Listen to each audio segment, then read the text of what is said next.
On va continuer avec les ateliers et on va terminer. Amen. Ça ne voulait pas rentrer dans les embouteillages. C'est bien, c'est qu'on parte un peu plus tôt. Donc on va fermer les yeux. Et on va recommander le moment de l'après-midi entre les mains du Seigneur.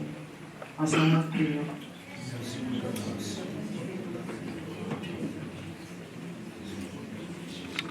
Seigneur, nous voulons te dire merci. Merci pour la matinée. Béni sois-tu pour ce que tu as fait. Merci pour les enseignements que tu nous as donnés. Béni sois-tu pour nos yeux que tu as ouverts davantage.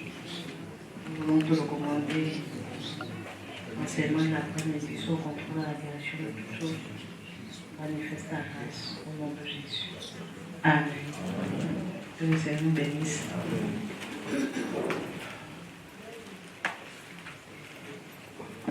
Là, je ne vais pas terminer les éléments qui favorisent les crises dans le foyer. Je vais laisser certains éléments et on va aller directement à la restauration.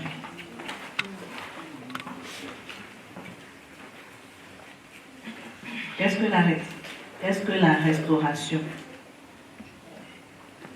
À votre avis, c'est quoi? Restaurer quelque chose? Oui. On parle de restauration. Oui. Dans le sens où moi, c'est manger. C'est manger quelque chose. Oui. Mais dans le sens où nous, on est là, où il y a crise. Oui. Réparer, merci. Oui, madame. Ok. Réparer, oui. Réhabiliter, merci. Rétablir à son état ancien. C'est comme par exemple une maison qui est vieille, on dit qu'on va la réhabiliter. Voilà. Donc, c'est redresser, réajuster. C'est donc établir une relation saine au niveau de la famille selon la parole de Dieu. C'est enlever tout ce qui est saleté, tout ce qui a été dit qui n'est pas de Dieu, de la famille, du foyer.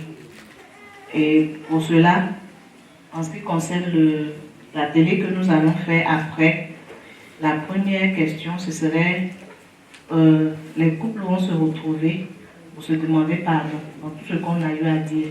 Si tu t'es retrouvé dans un cas, tu vas demander pardon à ton épouse. Amen. Vous allez prendre pour cela le psaume 80, du verset 4 au verset 8. Le psaume 80, du verset 4 au verset 8. Et il faut savoir qu'en tant que chrétien, c'est le Seigneur Jésus qui peut restaurer notre couple, qui peut restaurer notre famille. Et il ne peut pas le faire sans nous. C'est nous-mêmes qui devons nous laisser conduire par lui.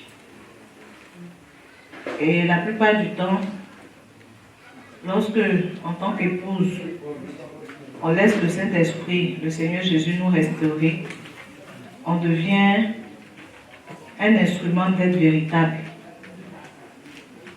dans notre couple, dans notre foyer. La même manière dont la Bible dit que Dieu a pris la corde d'Adam et puis il a créé Ève. Donc il a tiré du côté de Adam. On marche en ce moment-là côte à côte et on est toujours près de son cœur. Quand une épouse est restaurée, la position que Dieu te donne auprès de ton mari, c'est que tu es toujours près de son cœur. Une épouse qui est restaurée s'abandonne entièrement dans la volonté de Dieu. Une épouse qui est restaurée se soumet non seulement à Dieu, elle respecte le Seigneur et sa soumission à Dieu est un don de soi. Et cette soumission-là, ce respect, c'est comme au Seigneur Jésus qu'elle doit la soumission. Quand tu es restauré, tu ne te vois pas te soumettre à un homme. Tu ne vois pas ton mari comme celui en face de qui tu es soumis, mais tu vois le Seigneur Jésus au travers de ton mari. Alléluia. Et cela te permet de participer aux différentes réflexions, aux différentes décisions aux différentes activités de ton foyer. Souvent, nous les épouses, on a un défaut. Lorsque tu donnes ton avis à ton époux par rapport à quelque chose et qu'il ne fait pas comme tu le veux, tout de suite tu te rétractes. Tu dis, je ne vais plus donner mon avis. Mais tu es en train de perdre ta position d'épouse restaurée. Donner ton avis ne veut pas dire qu'obligatoirement il doit suivre ton avis. Mais c'est de ton devoir, en tant qu'épouse restaurée, de donner ton avis. Une épouse restaurée ne permet pas l'insoumission dans son foyer, dans son couple. Une épouse restaurée est une épouse qui construit jour après jour l'amour dans son foyer, le sacrifice de soi dans son foyer. Chacun de nous connaissons bien Corinthiens chapitre 13. Il parle de l'amour. Une épouse restaurée demande l'aide du Saint-Esprit pour mettre en application ce que 1 Corinthiens 13 lui dit. Une épouse restaurée veille à faire grandir jour après jour sa foi. Hébreux chapitre 11, verset 11. Elle recherche la paix. Elle recherche la paix. Elle ne cède pas au saut d'humeur. Elle ne cède pas à la dépression. Elle ne cède pas à écouter l'ennemi, comme le sketch nous a montré le matin. Et en tant qu'épouse restaurée, on cherche jour après jour à grandir dans la sainteté, dans la vie de sanctification. Ce n'est pas parce que ton époux t'a fait quelque chose qui t'a fait mal que tu dois lui rendre. Comme je l'ai dit, tu dois voir au-delà de ton époux, tu dois voir le Seigneur. Et par conséquent, l'épouse restaurée, prend soin de son époux, quelle que soit la situation, quel que soit son état. L'épouse restaurée prie pour son époux et met en exergue les qualités de son époux. En ce qui concerne l'époux, c'est-à-dire l'homme restauré, il doit davantage aimer son épouse. L'amour dont on passe n'est pas l'amour émotion, c'est l'amour engagement, l'amour décision. Qu'elle t'ait mal parlé, qu'elle t'ait donné à manger ou pas, tu dois l'aimer.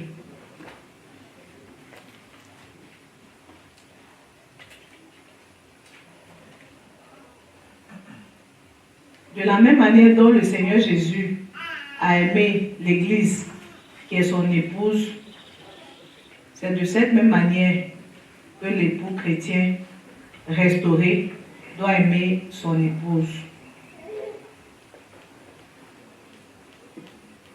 Il doit donc s'abandonner entre les mains du Seigneur Jésus, s'inonder de l'amour du Seigneur Jésus.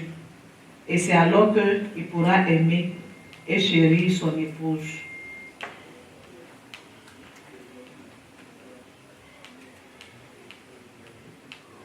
L'époux restauré doit faire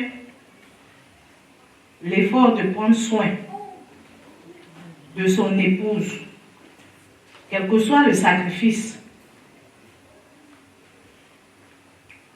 Et la Bible dit dans Jean 17, verset 17, que il doit aussi laver son épouse par l'eau de la parole.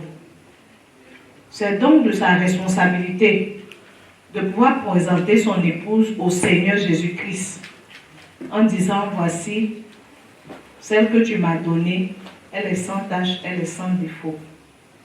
Elle est sainte grâce à ton ministère au travers de moi.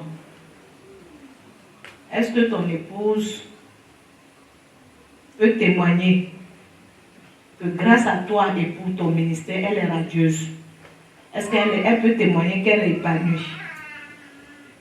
Est-ce qu'elle peut témoigner qu'elle est rayonnante?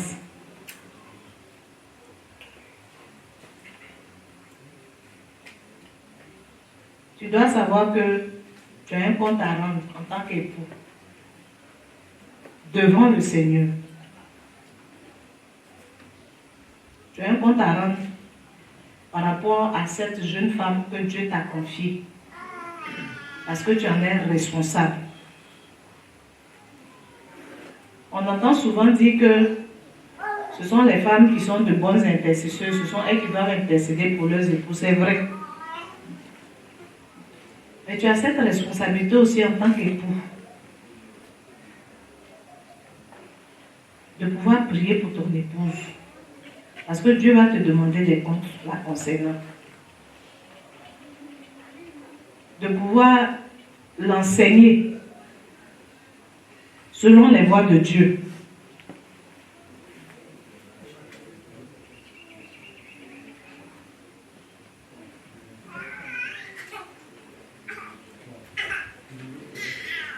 L'époux restauré initie un culte personnel régulier, non seulement pour lui-même, mais également avec son épouse.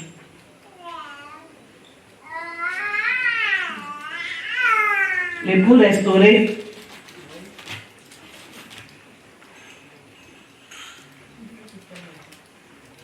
est celui-là même qui est le pasteur de la maison. Il est le pasteur de son épouse. L'époux restauré, c'est celui-là même qui dirige sa maison avec l'aide du Seigneur Jésus-Christ, avec sagesse. Jean 15, verset 5.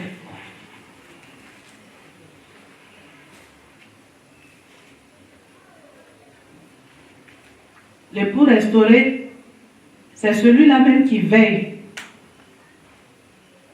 à l'éducation des enfants. Proverbe 10, verset 1. Dit qu'un fils sage fait la joie d'un père, un fils insensé, le chagrin de sa mère. L'éducation de l'enfant est donc une responsabilité commune. L'époux a sa part, l'épouse également a sa part. L'époux restauré, c'est celui-là même qui enseigne la loyauté, la fiabilité, l'obéissance, les vertus, le respect, la connaissance de Dieu à sa famille.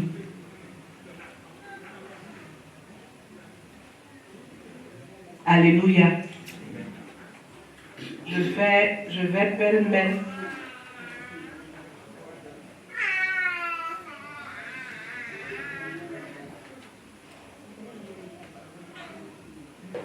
L'époux restauré, c'est celui-là même qui a une intimité véritable avec le Seigneur.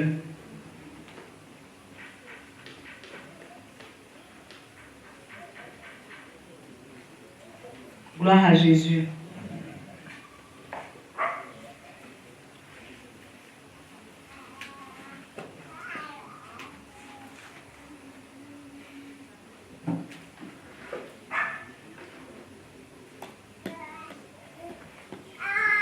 L'époux restauré, c'est celui-là même qui est ouvert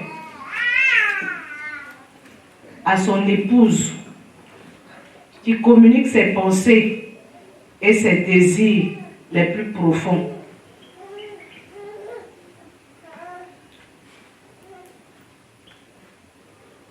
L'époux restauré, c'est celui-là même qui se fait découvrir par son épouse. Je ne sais pas c'était à quelle occasion. Mais il y a une soeur qui me disait qu'elle ne connaît pas les pensées les plus profondes de son époux. Parce que celui-ci ne lui parle jamais de rien. Elle essaie à chaque fois de l'emmener à parler, mais il ne parle pas.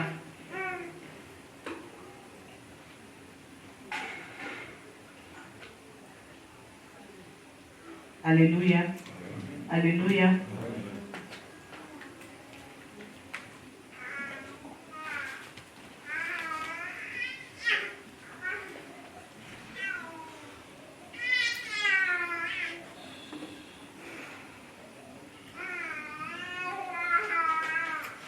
Je vais aller aussi pêle-mêle en ce qui concerne les enfants, la restauration de la famille.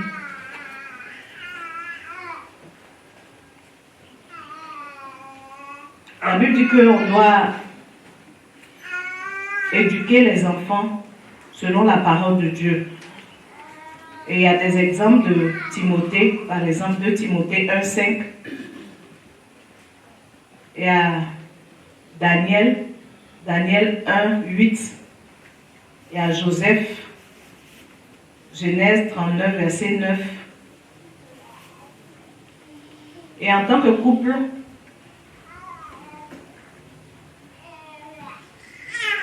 nous devons enseigner la parole de Dieu à nos enfants.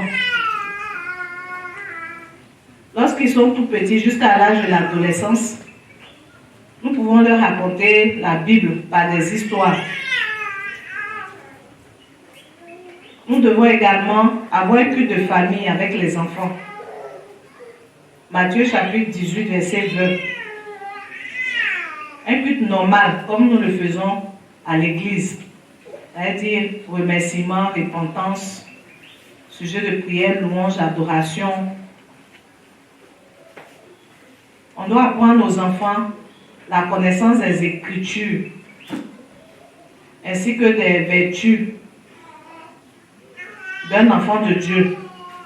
On doit apprendre aux enfants le caractère de Dieu, l'amour, la miséricorde, la sainteté, le jugement. Et on doit également prêcher l'évangile à nos enfants pour les emmener à la conversion. 2 Timothée 3, verset 15. On doit amener nos enfants à mémoriser la parole de Dieu. Ils doivent au moins avoir un verset par semaine à mémoriser.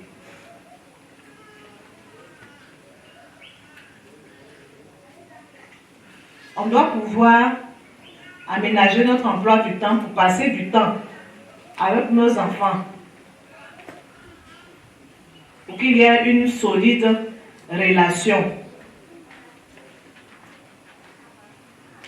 On doit pouvoir aimer tous nos enfants, les corriger et les traiter avec égalité. Nous devons être un exemple, un modèle pour nos enfants.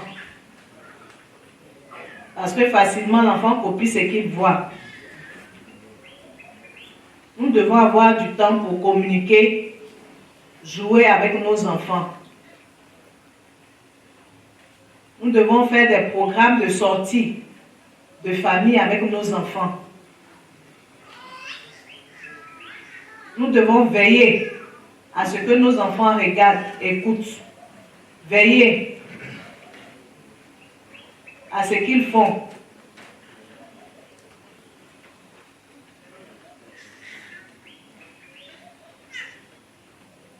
C'est en cela que nous aurons une famille qui glorifie le Seigneur. Alléluia. Alléluia.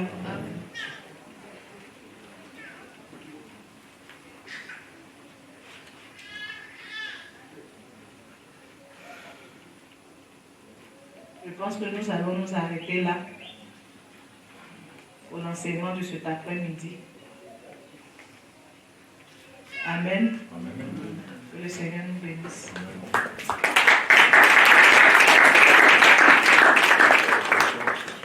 Est-ce qu'il y a des questions?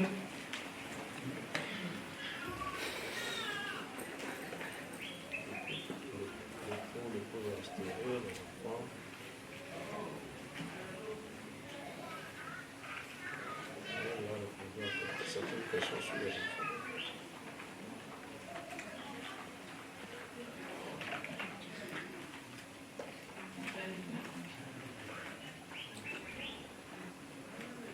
Y a-t-il des questions? La restauration. Voilà. Dans le couple, il y a toujours un qui est fort. À un moment donné, le Seigneur permet toujours qu'il y ait la flamme chez un. Pour une telle circonstance, ça peut être l'homme qui soit fort. Pour une autre circonstance, ça peut être la femme qui soit forte. Celui qui est fort doit prendre son sang-froid, apporter le sujet devant le Seigneur et encourager l'autre à s'asseoir pour qu'on traite du sujet qui a créé le conflit. Voilà, parce qu'elle est rentrée dans la restauration, les bienfaits de la restauration. Quand quelqu'un est restauré, voilà ce qu'il doit faire. Mais pour que ça soit fait, il faut qu'on ait le courage de s'asseoir. Et aujourd'hui, ça peut être la femme qui a le courage, la force. Parce que celui qui invite, c'est lui qui est fort. Voilà. Ça peut être la femme qui ait cette force-là. Dans le problème X ou bien la crise X qu'on a eue, elle apporte ça devant le Seigneur dans la prière. Et puis elle invite l'homme, elle insiste, qu'il s'asseye et puis ils en parlent franchement. En parlant, on ne cherche pas qui a raison, on cherche la vérité et l'objectif, c'est de restaurer le foyer et tirer des leçons pour que ces genres de choses ne se reproduisent pas. Si c'est l'homme qui a cette force-là, il fait la même chose. C'est pourquoi quelqu'un a parlé de communication, je pense que c'est très important. Si le foyer est mis en mal, tout le monde perd. Il n'y a pas de gagnant. Le seul gagnant, c'est Satan. Et ça laisse des traces indélébiles. Des choses qu'on ne peut plus rattraper. Ceux même qui ont divorcé, qui sont laissés remarier, c'est la même chose. Donc on a intérêt à laisser la possibilité au Seigneur de régler les choses. Et quand à deux, on voit que c'est difficile, il faut des hommes de référence, des personnes de référence. C'est pourquoi souvent quand on se marie, les gens savent c'est pourquoi ils nous autorisent à avoir des témoins. Si vous voyez que vos témoins sont des hommes de référence qui peuvent vous aider à restaurer, vous faites recours à eux. Mais là, vraiment, il faut essayer soi-même d'abord. À défaut, vous pouvez aller jusqu'à joindre le pasteur ou bien les responsables, des gens que vous connaissez qui peuvent vraiment vous aider, pas vous enfoncer. Amen. Et ne laissez pas, je termine et puis c'est dans la question, ne laissez pas le problème pourrir. Même si ça semble minime, ça peut être minime chez toi, mais ça peut être très sérieux chez ton conjoint. Et souvent, c'est les choses qui apparemment semblent négligentes, c'est ça qui ont détruit certains couples, certains foyers. Donc, à partir du moment où ça fait mal à ton conjoint, déjà c'est sérieux. Même si apparemment ça semble banal chez toi. C'est suffisamment sérieux pour que tu puisses le traiter correctement. Oui. La question que je vais poser, Oui. certainement que ça doit nous aider à aider également d'autres personnes. Oui. C'est suite à une polémique qui sur la toile avait fait un buzz un temps. Ouais. Il s'agissait de, comment on appelle ça, une dame chantre qui avait été frappée par son mari et qui a fini par décéder. Ouais. Voilà. Il peut arriver que dans un couple, effectivement, une madame, aussi monsieur, il peut arriver qu'il soit maltraité par son conjoint. À ce niveau, quel conseil leur donner? Ok. Il y a beaucoup de choses à dire dessus. Il va laisser le moment d'abord intervenir et je vais donner mon point de vue.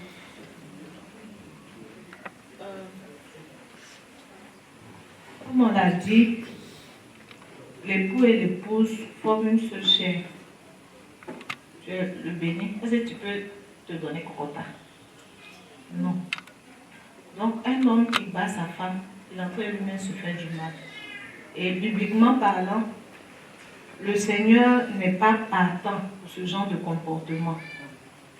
Dieu n'est pas un Dieu de violence. Et s'il y a un couple qui vit dans une situation de ce genre et que ça se répète, il serait bon peut-être d'informer. Si le couple n'arrive pas à gérer, comme papa l'a dit tout à l'heure, il serait bon d'informer les témoins. Si les témoins n'arrivent pas à gérer, il serait bon d'informer les responsables spirituels.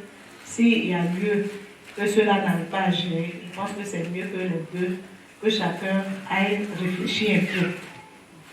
Parce que c'est quand même déplorable. Cette dame, elle a laissé combien d'enfants, je ne sais pas.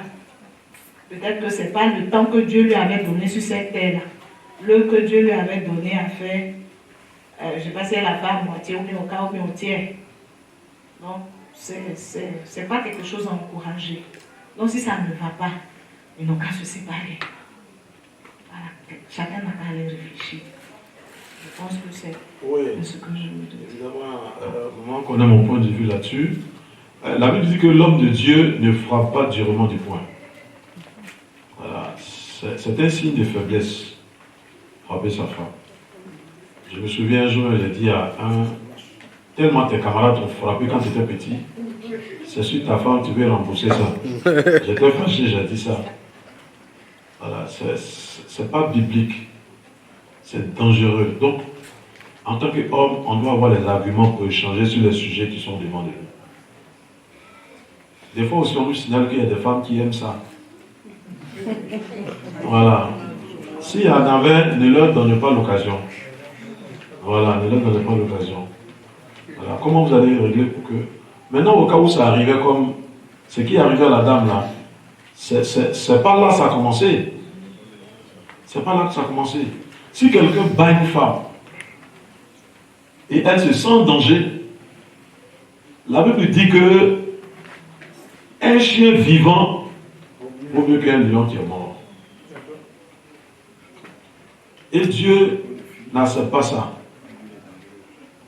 Donc s'il a fait, elle a fait recours à tout ce qui est, elle doit faire recours par amour. Elle a prié, elle a vu les témoins, elle a vu les pasteurs, qu'ils persistent dans cette position, sa vie en danger. Elle va lui faire quoi dans ce foyer-là? Moi, je conseille une dame tout récemment, une femme de pasteur. Et quand elle m'a conté comment son mari la traite, j'étais surpris. J'étais surpris. J'ai dit, mais il faut même plus accepter ça. Il n'a pas pour lui et pour ne rien de futilité, il n'a pas.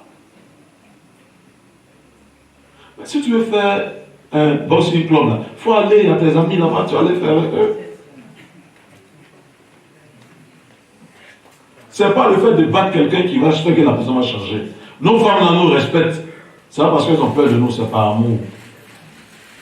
Je dis bien c'est par amour. Ce qui fait que moi je respecte Jésus là, c'est parce que je l'aime. Ce qui fait que je défie Satan là, c'est parce qu'il m'énerve. Il peut me donner des coups. Mais quand je me lève là, je vais chercher à retrouver les forces pour répliquer. Donc ce qui fait qu'une femme est soumise à un homme là, c'est par amour. Sinon tu peux faire 1 mètre combien, et puis une jeune fille même de 15 ans là, tu ne peux pas la faire plier. Pourquoi? Parce que tu t'es déjà déshabillé devant elle. Tu ne peux pas la faire plier. Ou bien je mens. Donc c'est par amour. Et c'est la réponse de cet amour là, c'est la sauvagerie. Moi j'ai des filles, j'ai 4 filles. Si ma fille demain, parce que souvent quand on les frappe, là, elle cache ça. À cette dame-là, je lui ai dit, où ça arrivé là? Est-ce que tu as dit à ton papa? Elle a dit non, elle n'a pas dit à son papa. Je dis, pas dit à ton papa pour que des engagements soient pris. Et souvent quand les gens vous disent, parce qu'elle m'a dit ça, une affaire où elle devrait appeler des gens pour venir. Il a cassé la porte de la maison. Et puis il dit, celui que tu as appelé là, si jamais il vient, que tu lui as dit ça, je vais te tuer.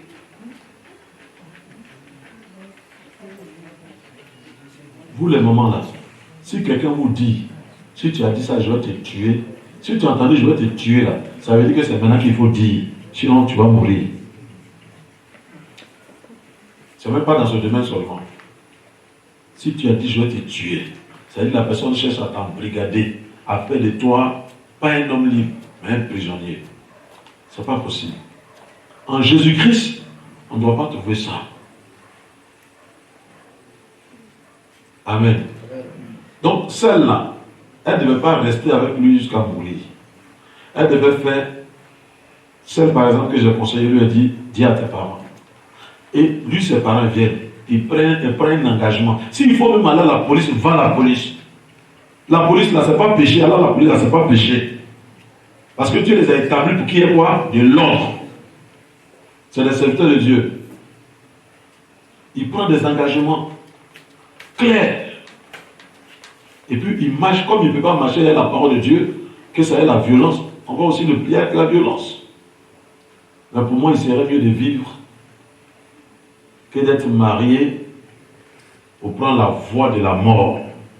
Si le mariage l'a conduit à la voie de la mort, être séparé est mieux. Je ne sais pas si vous comprenez. Mais je parle de ce niveau-là. Hein.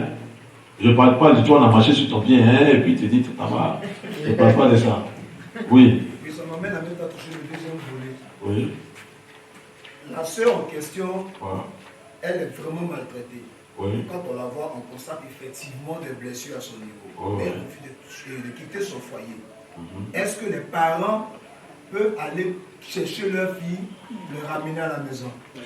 Bon, c'est possible, mais ce sera difficile. C'est possible. Parce qu'ils sont mariés, hein. Ils sont mariés. Moi, je dis bien mon cas, ma fille. Je vois qu'elle souffre. Et puis, elle n'a pas le courage de le dire.